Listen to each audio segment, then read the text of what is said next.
The fall of the Western Roman Empire in 476 AD marked a profound turning point in European history.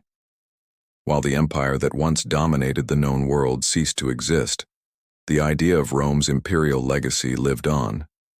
Its grandeur and power were so influential that for centuries, barbarian kings fought for the right to claim its mantle.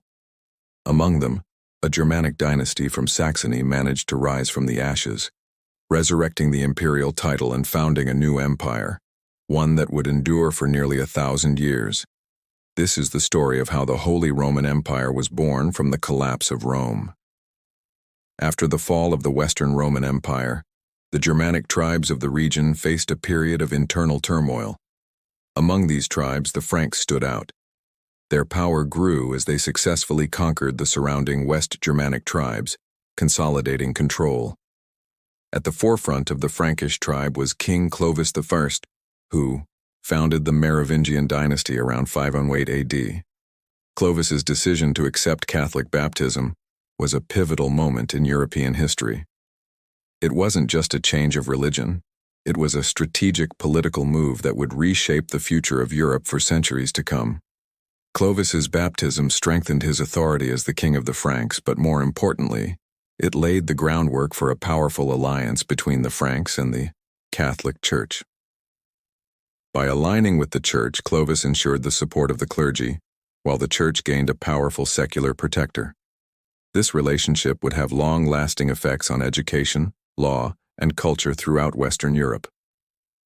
In 507 AD, Clovis emerged as the leader of all the Franks and northern Gallo-Romans, setting the stage for the formation of future European nations based on Christian principles. The Franks, the only major barbarian tribe to support Catholicism, began to dominate the region. This alliance between the Church and the Franks would prove crucial 3 centuries later when Charlemagne, a descendant of Clovis's Merovingian dynasty, rose to power. Charlemagne, also known as Charles the Great, united much of Western and Central Europe. In 800 AD, Pope Leo III crowned Charlemagne emperor, reviving the concept of the Roman Empire and establishing the Carolingian Empire. Charlemagne and his descendants claimed to be heirs to the Western Roman Empire, a move that would echo throughout history. Charlemagne's empire, though short-lived, was a crucial attempt to revive the Roman legacy in the form of a Christian empire based on the Frankish kingdom. The Frankish Empire's legacy continued to influence European history. However, in 843 AD, Charlemagne's grandson signed the Treaty of Verdun, dividing the Carolingian Empire into 3 parts: West Francia, East Francia, and Middle Francia. This division marked the end of a unified empire and the beginning of the creation of modern European states. Louis the German, one of Charlemagne's grandsons, received East Francia, the region that would later become the Kingdom of Germany and the heart of the Holy Roman Empire. West Francia, which eventually transformed into France, was given to Charles the Bald, while Middle Francia, a short-lived political entity, was given to Lothair I. Over time, these divisions would create the geopolitical landscape of Europe. The Treaty of Verdun's aftermath saw the fragmentation of the Carolingian Empire, yet the idea of a united empire never truly died. The first king of East Francia, Louis the German, struggled to expand his domains, ultimately failing in his attempt to conquer West Francia. However, his reign saw important territorial shifts, and his legacy would shape the future of Germany. In the 860s, Louis the German faced internal rebellions from his sons, Carloman, Louis the Younger, and Charles the Fat, while also resisting the Moravian Slavs to the east. Despite these challenges, Louis managed to retain his power, but the dream of a united empire seemed increasingly distant. As the years passed, East Francia became a fragmented realm, yet the concept of empire lived on.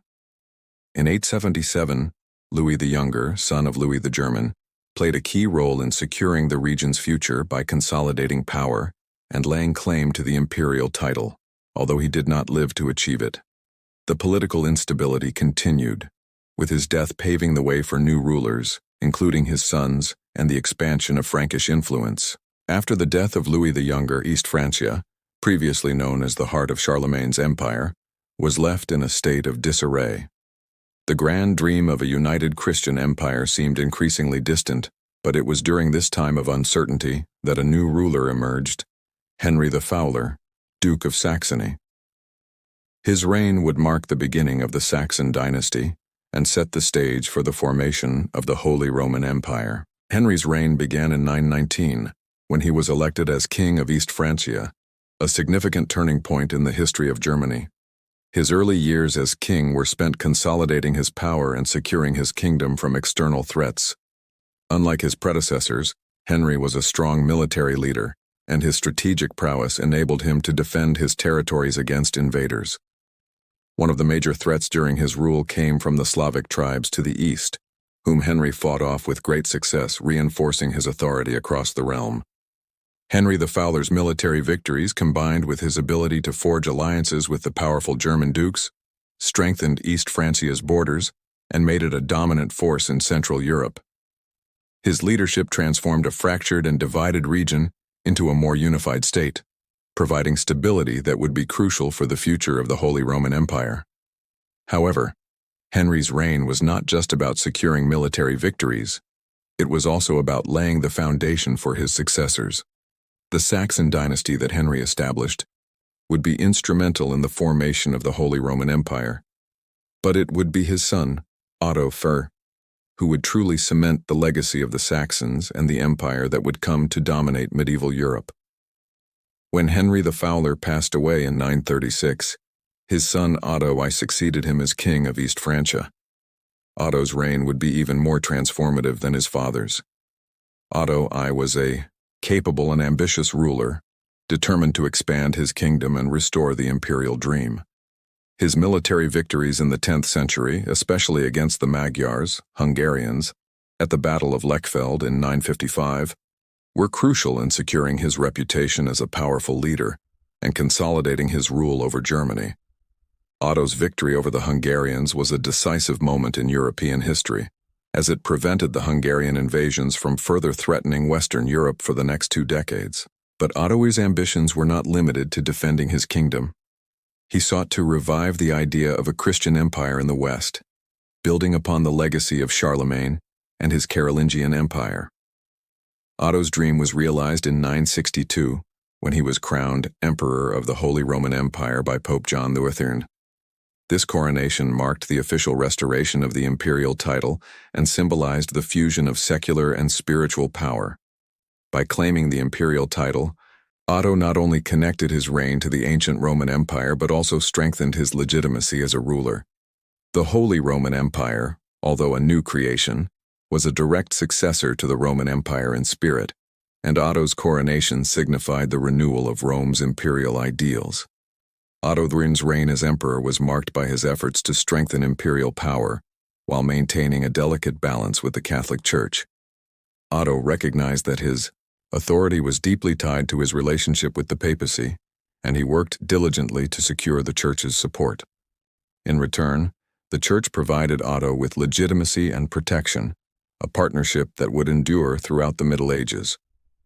However, Otto's interference in ecclesiastical matters, particularly his attempts to appoint bishops and influence papal decisions, set the stage for the long-standing conflict between the Holy Roman Emperors and the Catholic Church.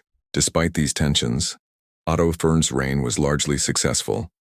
He expanded the boundaries of the Holy Roman Empire, bringing regions such as Italy and Bohemia under imperial control. He also played a key role in shaping the future of European politics by securing the power of the Saxon dynasty and ensuring the unity of the Holy Roman Empire. Otto I's imperial vision was more than just about territorial expansion. It was about reviving the grandeur of Rome and establishing a Christian empire that could rival the ancient Roman Empire. Otto I's victory over the Hungarians and his subsequent coronation as emperor were not the only accomplishments that defined his reign. He also implemented important reforms that laid the foundation for the future success of the Holy Roman Empire. By strengthening the monarchy and centralizing power, Otto ensured that future emperors would have greater control over the German territories. His reforms also helped solidify the relationship between the monarchy and the Church, ensuring that the Holy Roman Empire would remain a dominant force in Europe for centuries to come. One of the most significant moments of Otto I's reign came in 973, when he initiated a diplomatic marriage between his son, Otto II, and Theophanu, the niece of the Byzantine Emperor John III Tzimiskes. This marriage was more than just a political alliance. It represented Otto's desire to strengthen ties with the Byzantine Empire and assert his imperial authority in both the West and the East.